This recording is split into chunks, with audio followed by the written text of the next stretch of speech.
పిల్లలు, ప్రాచీన కాలం నుంచి భారతీయ జీవితం నైతిక విలువలపై ఆధారపడి ఉంది.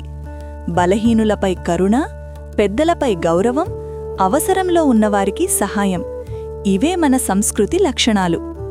ఈరోజు మనం చదవబోయే ఈద్ గాహ్ కథ కూడా ఇలాంటి విలువలను మనకు స్పష్టంగా చూపిస్తుంది.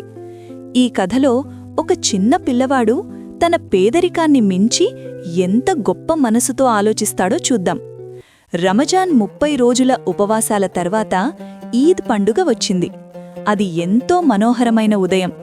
చెట్లపై ఒక ప్రత్యేకమైన పచ్చదనం ఉంది. పొలాల్లో కొత్త ఉత్సాహం కనిపిస్తోంది. ఆకాశంలో ఎర్రటి వెలుగు మెరిసింది. సూర్యుడు కూడా ఈద్ శుభాకాంక్షలు చెబుతున్నట్టుగా చాలా మృదువుగా ప్రకాశిస్తున్నాడు. గ్రామంలో ఈద్గాహ్కు వెళ్లేందుకు అందరూ సిద్ధమవుతున్నారు. ఈరోజు పిల్లల ఆనందానికి హద్దుల్లేవు. వాళ్లు పదే పదే జేబుల్లోని డబ్బు తీసి లెక్కపెడుతున్నారు.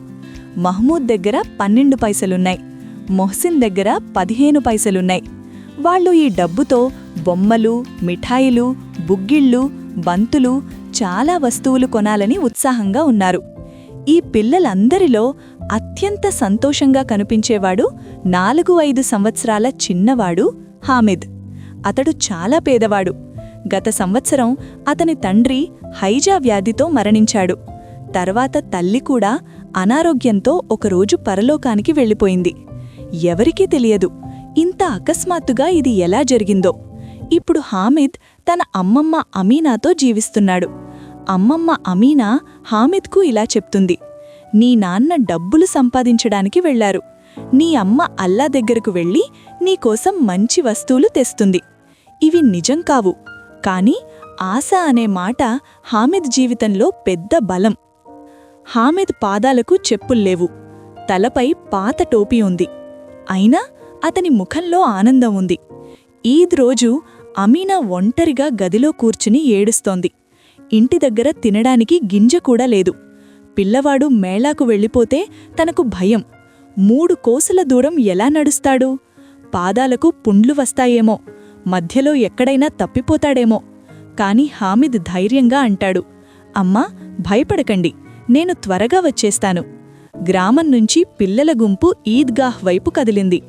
మార్గంలో పెద్ద భవనాలు, తోటలు, కాలేజీలు, కోర్టులు కనిపిస్తున్నాయి. అందరూ కొత్త బట్టల్లో చాలా అందంగా ఉన్నారు. చివరకు ఈద్గాహ్ దగ్గర మేళా కనిపిస్తుంది. నమాజ్ పూర్తయ్యాక పిల్లలంతా బొమ్మల దుకాణాలపై దాడి చేశారు. మొహ్సిన్ నీళ్లబోయి బొమ్మ కొనుగోలు చేశాడు. మహ్మూద్ సిపాయి బొమ్మ తీసుకున్నాడు. ఇంకొంతమంది మిఠాయిలు కొన్నారు. కాని హామిద్ మాత్రం దూరంగా నిలబడి చూస్తున్నాడు. అతని దగ్గర కేవలం 3 పైసలు మాత్రమే. బొమ్మలు అతన్ని ఆకర్షించాయి. కాని అతను తనను తాను ఇలా అనుకున్నాడు: ఇవి మట్టి బొమ్మలు, పడితే పగిలిపోతాయి. మిఠాయిలు చూశాడు. రేవడీలు, గులాబ్ జామున్లు, హల్వా. స్నేహితులంటారు: హామిద్, రేవడి తీసుకో. హామిద్ సమాధానం: నాకు డబ్బులున్నాయి. కాని అతని మనసులో వేరే ఆలోచన నడుస్తోంది. ఇనుప వస్తువుల దుకాణం దగ్గర హామిద్ ఆగిపోయాడు. అక్కడ చిమిటా ఉంది. అమ్మమ్మ చేతులు తవ్వపై కాలిపోతున్న విషయం హామిద్కు గుర్తొచ్చింది. ఈ చిమిటా ఉంటే అమ్మమ్మ చేతులు ఇక కాలవు అని అనుకున్నాడు. ఆ చిమిటా ధర 6 పైసలు. హామిద్ దగ్గర 3 పైసలే ఉన్నాయి. ధైర్యం చేసి అడిగాడు: 3 పైసలకిస్తారా? దుకాణదారుడు ఇచ్చేశాడు. హామిద్ ఆ చిమిటాను గర్వంగా భుజంపై పెట్టుకుని స్నేహితుల దగ్గరకొచ్చాడు. స్నేహితులు నవ్వారు: ఇది బొమ్మ కాదు, ఇది ఎందుకు తెచ్చావు? కాని హామిద్ మనసులో తన అమ్మమ్మ చిరునవ్వే ఉంది. హామిద్ ఇంటికి రాగానే అమ్మమ్మ అతన్ని హత్తుకుంది. చిమిటా చూసి మొదట కోపపడింది. ఈద్ రోజున బొమ్మలు మిఠాయిలు వదిలి ఇనుప చిమిటా తెచ్చావా? అప్పుడు హామిద్ మెల్లగా అన్నాడు: అమ్మా, నీ చేతులు కాలిపోతున్నాయి, అది నాకు చూడలేకపోయాను. ఆ మాటలతో అమ్మమ్మ కోపం కన్నీళ్లుగా మారిపోయింది. ఇది మౌనమైన ప్రేమ, త్యాగంతో నిండిన ప్రేమ. ఆమె హామిద్కు ఆశీర్వాదాలిస్తూ కన్నీళ్లు కారుస్తోంది. హామిద్కు ఈ ప్రేమ అర్థం కాదు, కాని మనకు మాత్రం అర్థమవుతుంది. పిల్లలు, ఈ కథ మనకు ఏమి నేర్పిస్తోంది? డబ్బు లేకపోయినా మనిషి గొప్పవాడు కావచ్చు.